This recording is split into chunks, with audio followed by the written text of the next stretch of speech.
ये जो आज का माहौल है, इस माहौल से मुझे या आपको जो खुशी मिलती है या मुझे जो सिर्फ यहाँ शिरकत करने से जो आज मसरत मिली है, वो तो है ही सबसे बड़ी बात पाकिस्तान को और पूरी तंजीमों को और आमिर खान और सैयद सलाउद्दीन जैसे लोगों को ये एक मुंह तोड़ जवाब है कि आपके दिन पूरे हो चुके हैं।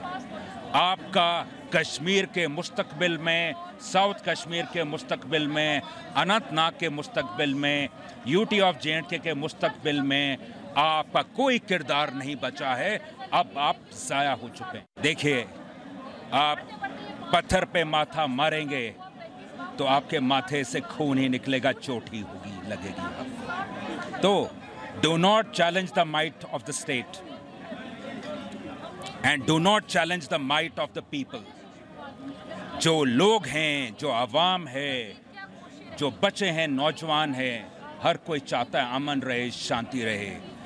अगर आवाम ये चाहता है और आप आवाम को चैलेंज करेंगे कुछ गलत काम करके या माहौल को खराब करके, तो कौन है आपके साथ? कोई नहीं। मुझे लगता है अब कोई भटका हुआ नहीं बचा है। अब जो बचे हुए हैं वो ज़हनी तौर पे तंजीमें ही हैं और पाकिस्तानी एलिमेंट ही हैं, भटके हुए लोग नहीं रहे। तो अब ये दहशत ख़त्म हो गई है, दहशत पसंदगी ख़त्म हो गई है और दहशत पसंद जो तंजीमें हैं वो सब ज़ाया हो चुकी हैं। तो माहौल क्या? माहौल तो बहुत बढ़िया है।